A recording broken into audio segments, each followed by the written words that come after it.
row who was trying to give me a corn dog to eat. But I was like, man, I'm on stage right now. I'm not going to be able to eat this for another, 2 hours. It's going to be gross. So I just broke it out and inked it before him. And then somebody told me that he ate it after that. I was like, oh, dude, that's kind of nasty.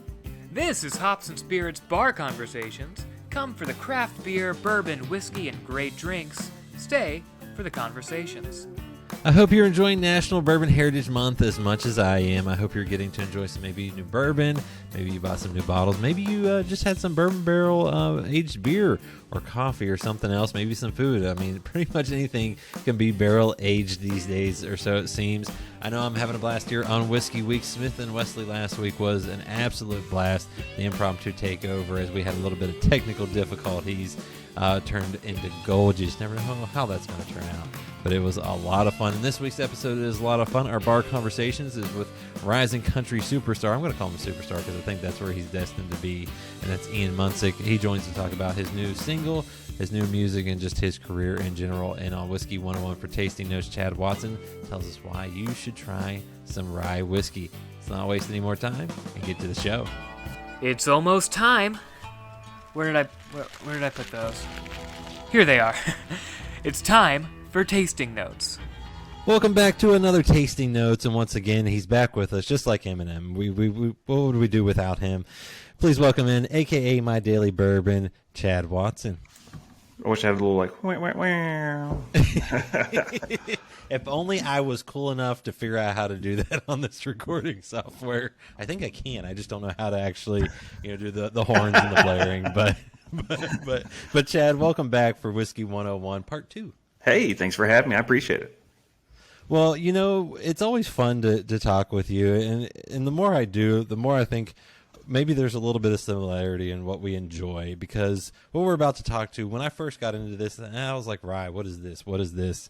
But now that I've actually had a bunch of ryes, and good ryes at that, my goodness, what was I missing all of my life? Dude, people sleep on rye. Like, they I don't know, they hear spicy, and they're just like, I don't like spicy.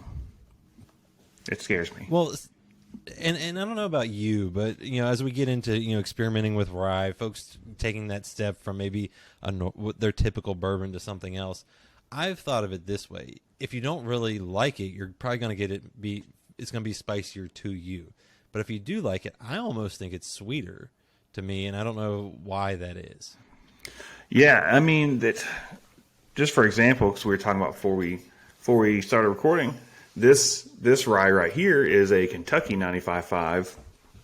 The reason I specify that is because most 95.5 that people know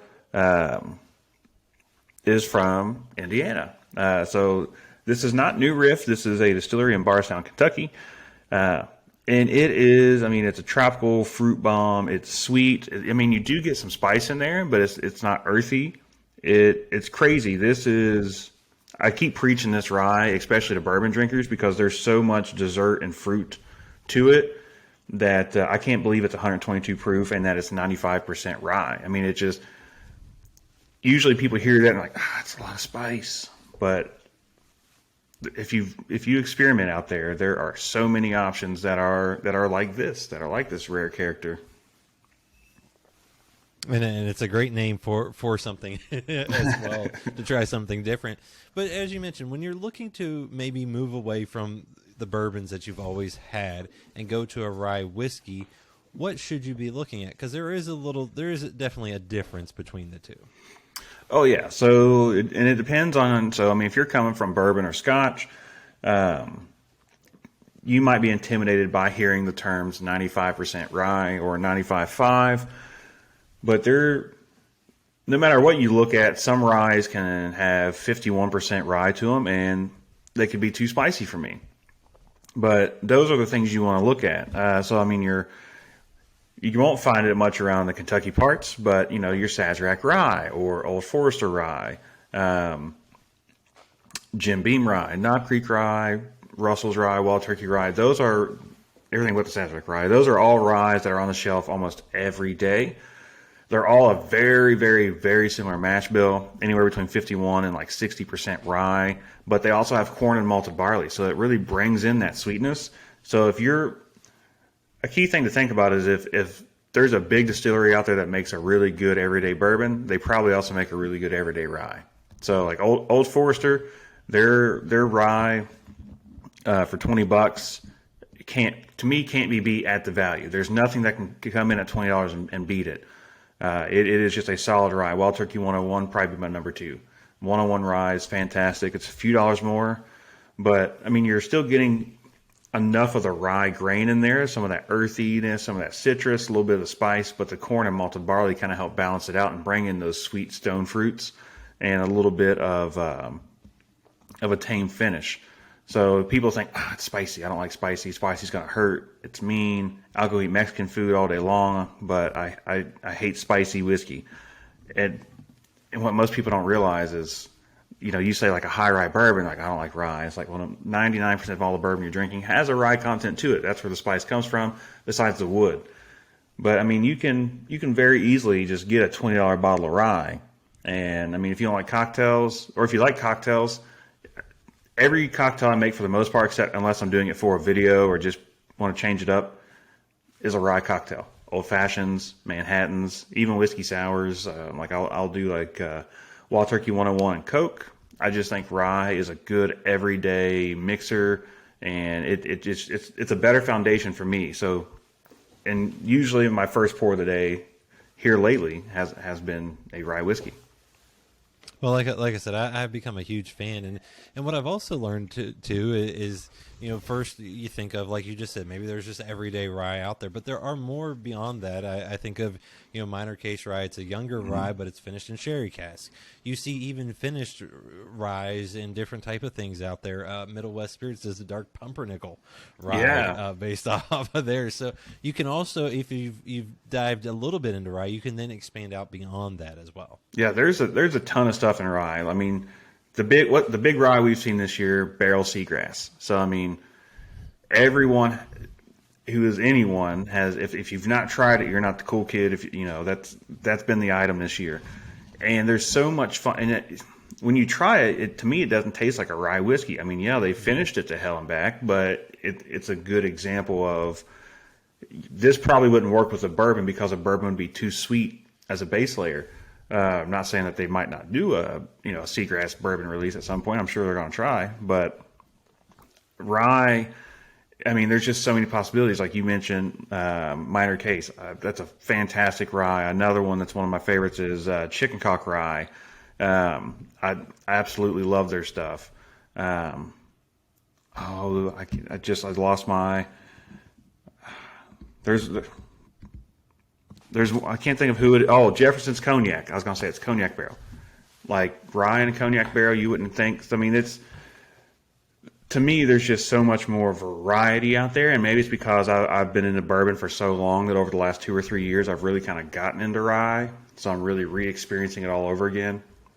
But I think that it's a whole new world. I mean, we could say that about Irish whiskey or Scotch as well, but going from bourbon to rye to me is an easier transition. Well, and like you said, it's probably one that you can do even easier than you might think, and that is by, if you do a cocktail or a mixed drink, you can mix it in, start there, and then build up from there as you go. Oh yeah, absolutely. I think I actually just did a cocktail class at work 2 weeks ago, and I was telling some people there, they're like, what are variations of this? I see there is an old fashioned. How can we change an old fashioned? And I was like, my first thing would be to change the base spirit. Move from, the lady said, oh, my husband's a bourbon drinker. And I was like, well, you can go to brandy. Oh, you don't like brandy. How about rye whiskey? Well, I've seen him drink rye whiskey. I was like, you want to try one? We'll whip it up real quick. Let you try it. She tried it. She's like, oh my gosh. She's like, I like it better than the bourbon one. He might too. I was like, I said, it's so simple. Any kind of cocktail you see that just calls for bourbon or like a brown spirit, use rye whiskey. I was like, it'll change it just enough, but not too much, but enough to let you know that the rye whiskey is adding some character. Well, I like that, and I feel like you did that on purpose. We started off with some rare character. You talk about adding character. It's like you know what you're doing, Chad. Unintentional. Promise. I promise. Well, I appreciate this as always, and I can't wait to see what we talk about next on Whiskey 101. Hell yeah. Remember to check out Hops and Spirits on social media at Hop Spirits, all one word, on Instagram, TikTok, Facebook, and Twitter. You can also find Hops and Spirits on YouTube and at hopspirits.com. Joining us here for the Bar Conversations, he's a country artist, songwriter, recently released a new single, More Than Me. Welcome in, Ian Munsick. Thank you for having me, man. Well, I appreciate you taking time. Well, it's called Bar Conversations, but I know we're doing this during the day, and I normally don't day drink, but for you, I made an exception. And I know where you're from originally, so I figured a little Yellowstone family recipe might be up your alley. Yeah, dude, nice, man. I love it. Now, I know you're traveling doing stuff, so I don't think you're drinking at the moment, but what's your kind of go-to drink or something that you always like to drink that might be a little stronger than, say, a water? Man, I like tequila is kind of my go-to if I'm out at a bar. But man, I really enjoy Crown and Coke after I get off stage, just because it kind of helps me unwind a little bit. Tequila is kind of the opposite of that, and it helps me get going, you know. So what you're saying is you don't, one's for before the show, one's for after, levels you out pretty well. Exactly, man. Yeah. Now, you know, you're on social media a good bit. You show off your son and everything. What's it like being a dad? That's got to be one of the coolest things for you. Yeah, man, it's the best. It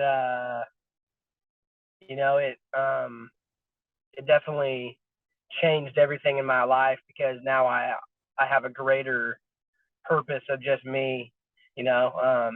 Everything I do, from writing music to mowing the lawn, man, it's all for him at the end of the day, dude. So it just kind of it's definitely the most life-changing thing that's happened to me.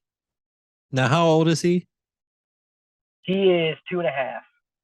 I've got a 3.5-year-old daughter.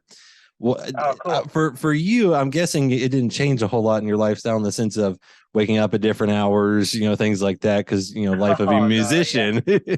But I mean, what's it been? I mean, outside of those, you know, other changes, I mean, were there things that you were expecting that, you know, might not have happened and vice versa? Man, I think the biggest change in terms of my schedule, man, you know, being a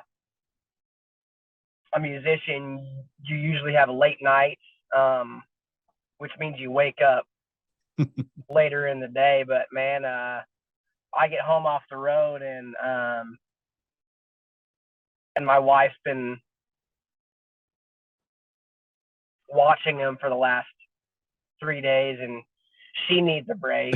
So then I get home and I'm like, man, like I'm the first one up, 6 o'clock, after not really getting a whole lot of sleep the night before. So that's kind of been the biggest schedule change. But other than that, man, it's really taught me how to make the most out of the time that I have to work on my music, you know, to things that probably would have taken me 3 hours to do now take me an hour, because I know that that's the only time that I have, you know. So just prioritizing it and making the most out of the time that I have with him, and then making most out of the time that I have with my craft.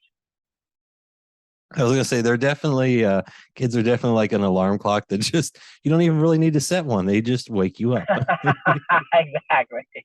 Exactly. Because my friends are always like, you can sleep in on the weekend. I'm like, no, I can't. She's in the room at 7 o'clock. Yep, exactly. Now, your wife's a big part of all of this too. What's it like having her as your manager? I mean, that's got to be fun.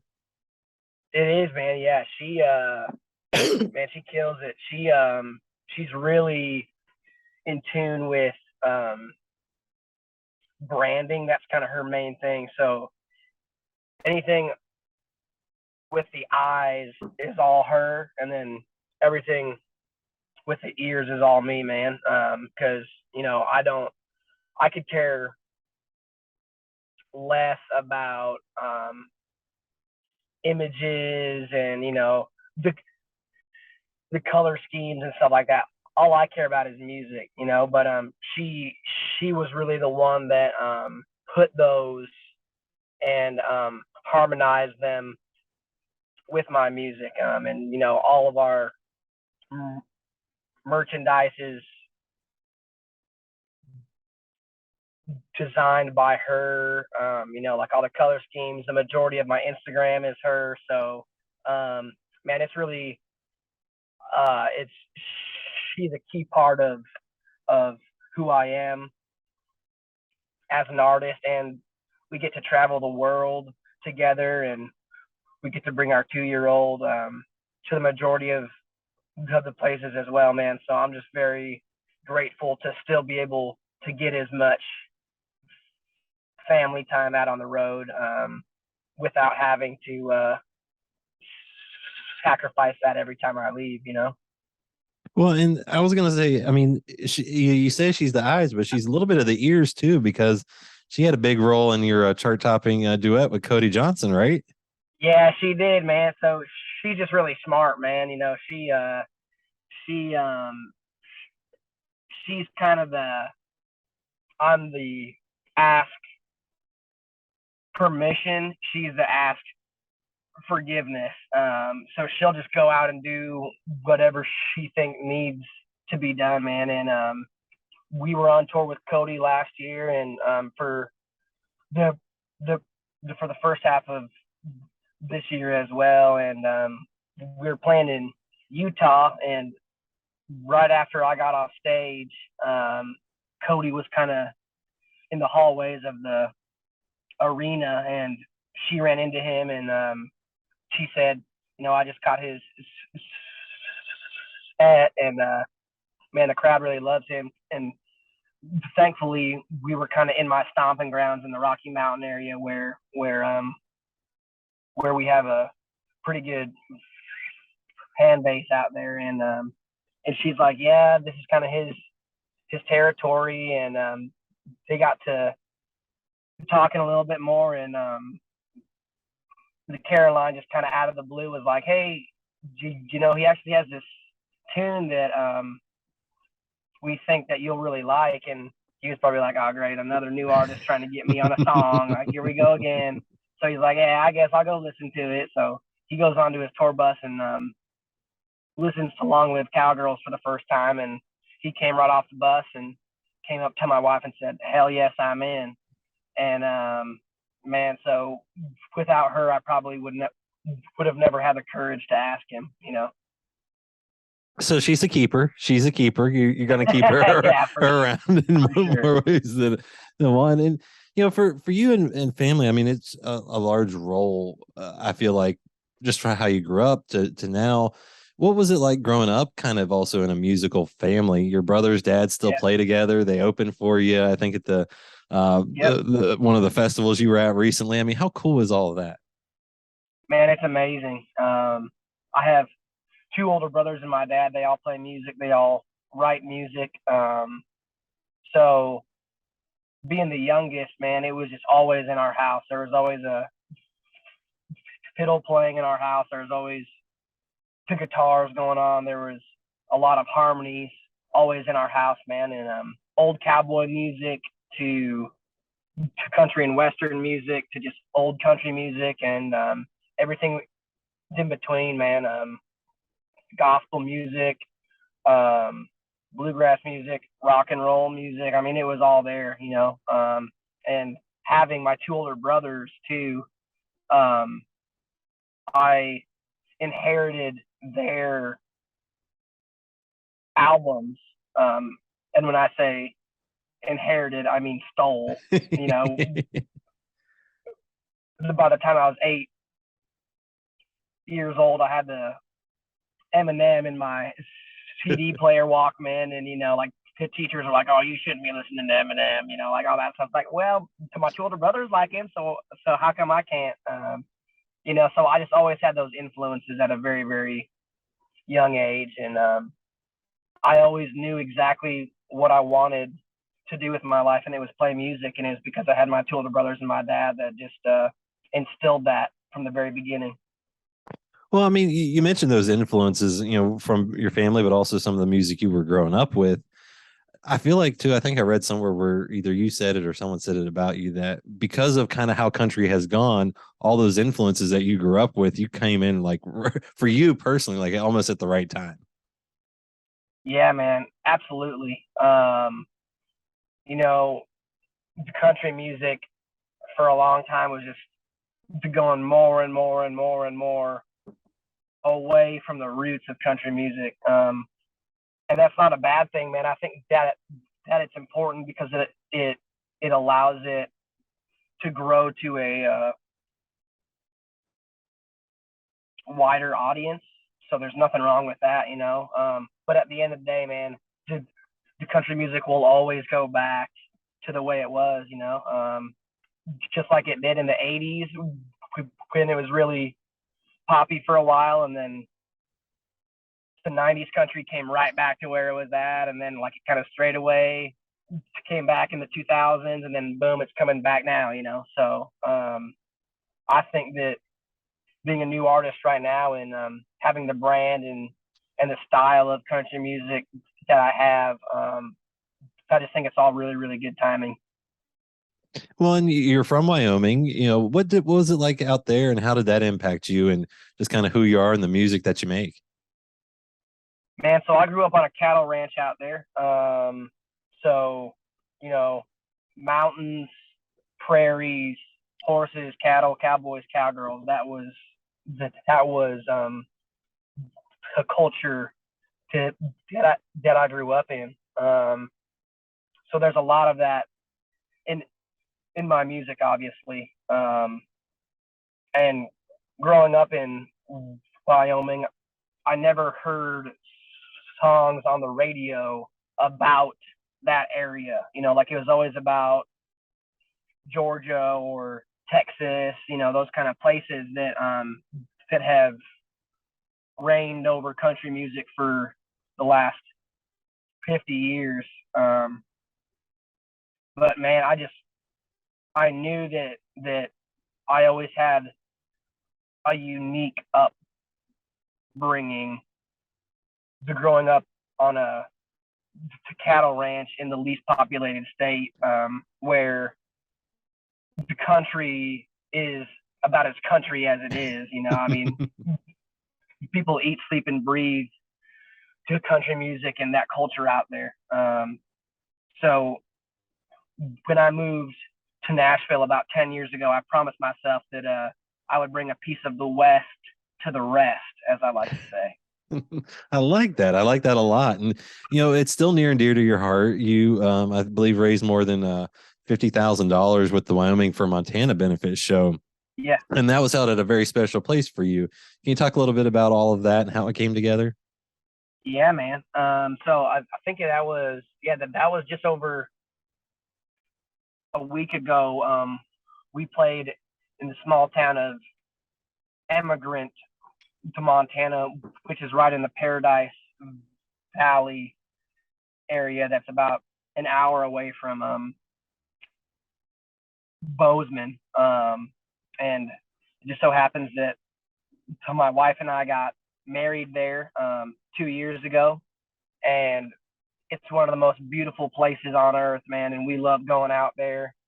And when the floods hit earlier this spring, man, we knew that we had to help in any way that we could. And there's a really, really cool old cowboy bar there, and there's not a whole lot there. There's a gas station and a bar, and that's pretty much it. There's not even a stop sign,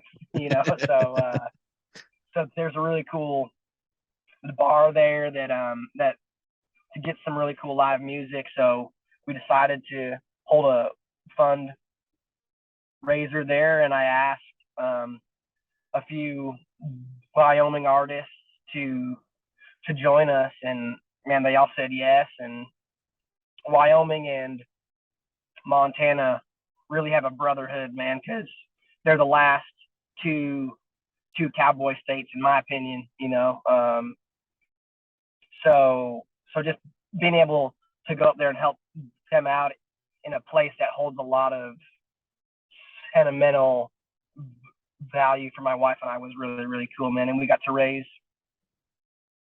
money for the community that has been hit hard because of the floods and because of the national park not being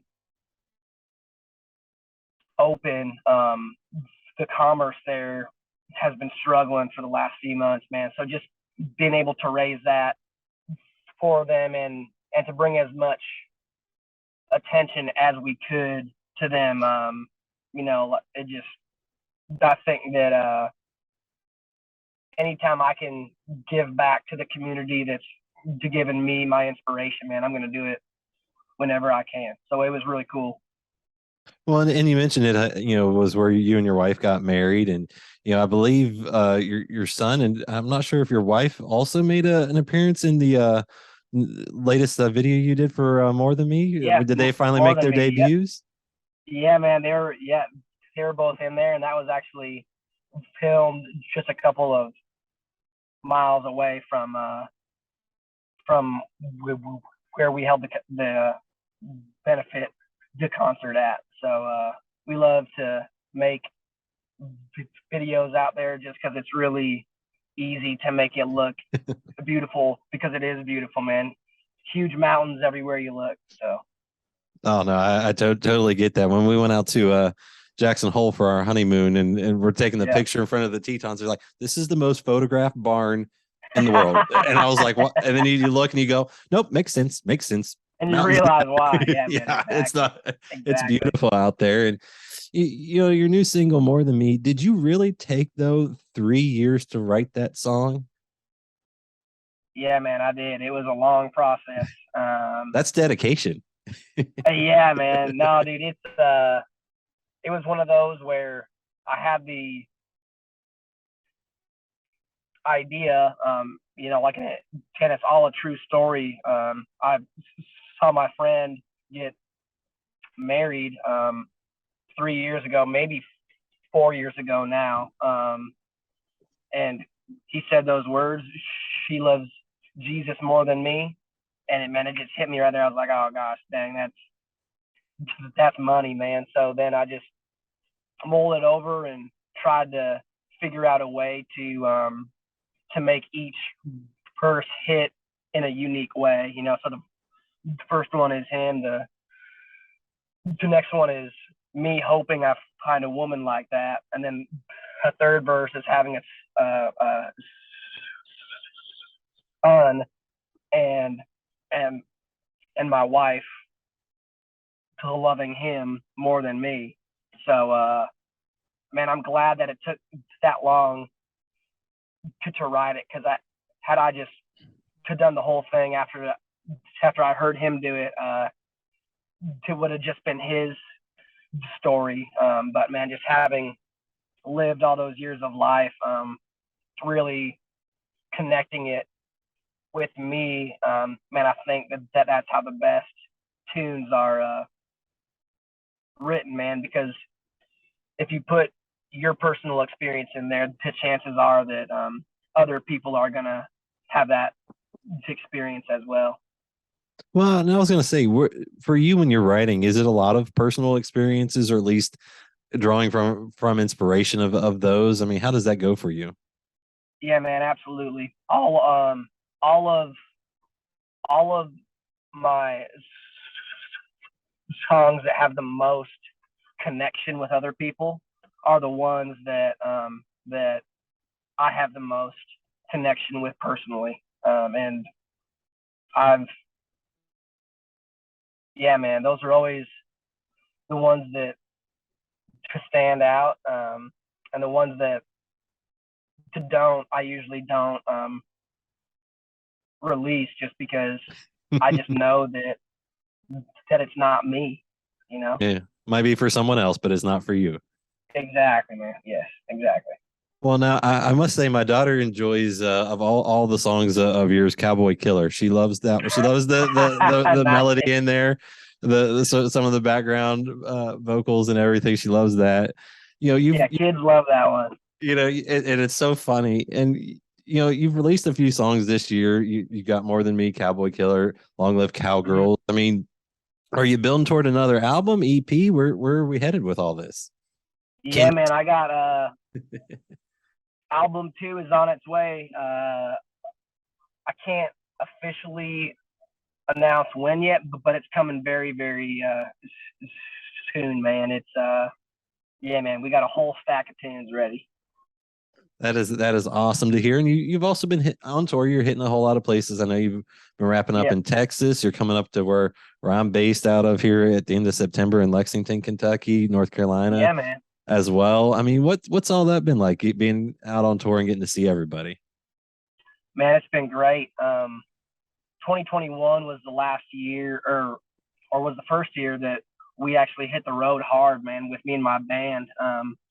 Prior, I would just kind of play acoustic dates here and there, fly out back to the Rocky Mountain region and play. But starting spring of 2021, to kind of as soon as the world opened back up from COVID, man, we hit the ground running. So, we've been on tour with Cody Johnson for the majority of last year, and then we just started tour with Morgan Allen last weekend, and then we'll be out with him for the next month, and then just playing a whole bunch of my own headlining to dates through the end of the year. And it's been really cool, man, being able to release music and my first album and then hit the road after that really allowed me to see how people respond to my music after they've heard it for a long time, and then just being able to go out there and have people sing along with it and have that firsthand experience, man. That just, it makes all of the miles you travel, all the early mornings, all the late nights, man, they're just they make them easy because the people to make it worth every mile. Now I got to ask you, you share things that your wife is very good at it. Apparently, she's the mastermind behind the social media. Did you really sign a corn dog? I saw the picture. What was going through your mind when someone did that to you? Because I feel like you had to be going, wait, what? Dude, we played at the Iowa State Fair 2 weeks ago, 3 weeks ago, I don't know. But on my Instagram story, I announced, hey, we're playing the stage at 8 p.m. Bring me a corn dog. And then I just kind of left it there and forgot about it for a few hours. Then I went back on Instagram and I had like 100 DMs of I'm bringing a corn dog. And then I was like, all right, boys, we better be prepared for an army of corn dogs during this. And we pulled up to the stage and there was a ton of corn dogs out there. And man, I had a Sharpie in my pocket, and there's always the cowboy hats and stuff out there that I'll go and sign. But there was a guy in the front row who was trying to give me a corn dog to eat, but I was like, man, I'm on stage right now. I'm not going to be able to eat this for another like 2 hours. It's going to be gross. So I just broke it out and inked it before him, and then somebody told me that he ate it after that. I was like, oh, dude, that's kind of nasty. But man, it was definitely a first for me. I love that, and you just never know what you're gonna see on tour. And, when you dropped that kind of your first album, back in 17, when you kind of won some awards, Did you ever see all of this happening, like in coming to this point? I know that's the goal, but it's totally different to kind of see it begin to rise and take off. Yeah, man. To be honest, man, yes, because you have to have that faith that your career is going to do what you want it to do, and not saying that, not saying that,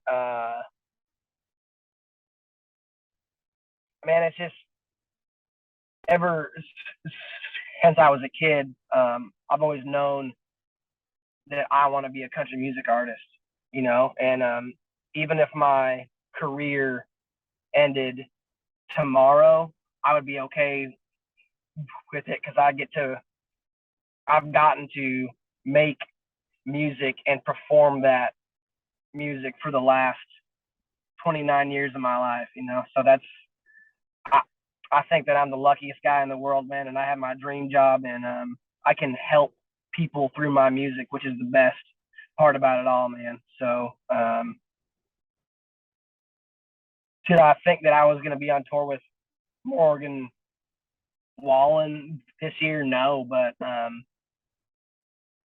at the same time, it's like I look back 5 years ago, and I would have thought that I would be further ahead in my career than I am now, but now that I'm here, it's like, okay, everything has been happening for a reason. It's been very much a step by step, as opposed to just being launched, and I'm really grateful for that because I feel like it has given me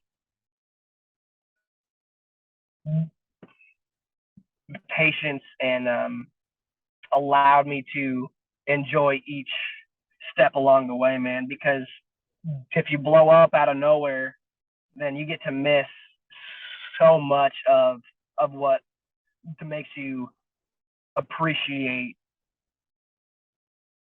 being able to do what I get to do, man. So that's kind of the long story of it, but I'm just very, very blessed, man. Very, very lucky to be where I am in my career right now. It's not cockiness, but confidence. You got to have confidence in yourself, or otherwise, you're probably not going to survive in Nashville. Yeah, dude, exactly, man. Yeah, dude, people will take your lunch and eat it right in front of your face in this town, man. So you got to know that you have a purpose here and have a lane and have your goals, man, and just keep on doing them one after another, man. That's all you can do. Well, and as we wrap up, you can find him at ianmunsick.com and on social media at Ian Munsick. Somehow he managed to get his own name across all of social media. It's very impressive. So I guess my last question is, you mentioned, you're going to be doing some tour dates with Morgan. You're going to do some of your own headlining things. Is that kind of what folks can expect from you as you close out the calendar year of 2022 and head into 2023? Yeah, man, that's exactly it. We're playing coast to coast the next few months. We're going to Cali, all the way to Utah, all the way to the Heartland,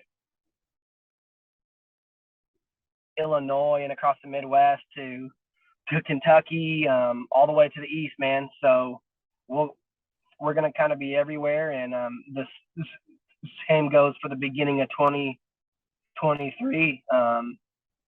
A lot of touring and a lot of new music that'll be coming out, man. So yeah, dude, it'll be out there. Well, I'm excited to see what happens as the year closes out and next year opens up, because there's a lot of cool stuff. And Ian, I love your music. I appreciate the time. Thank you. And this was a blast. Hey, thank you, Jonathan. Dude, real quick, I got to plug my tour sponsor because they're actually the ones that hooked me up with you, dude. Okay, go for it. Southern Recipe pork rinds are my official tour sponsor. Pork rinds, most people think that they're junk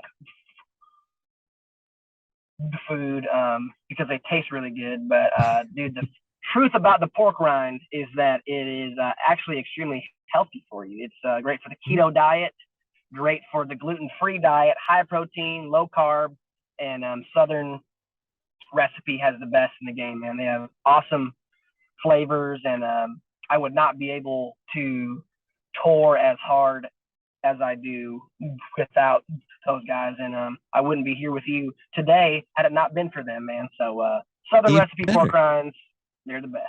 Well, and do you kind of like a little bit of, I don't want to call it junk food, that's not correct, but a little snack food on occasion? Snackage, oh dude, yeah, bro. I snack a lot, dude, but having the pork rinds on the bus helps because I can eat those and not feel as bad about myself because they're actually healthy. Because it's not like I'm eating ice cream or the cookies or potato the chips, man. It's actually high protein, man. So I do love to snack though. I love it. I love it. See, you just never know what you're going to find out about someone when you have a drink with them. Thank you for having me, Jonathan. I appreciate it, Ian, and good luck with everything. And I'm looking forward to what's next for you. Awesome, man. Well, thank you, man. You have a great day, and appreciate you having me on here, brother.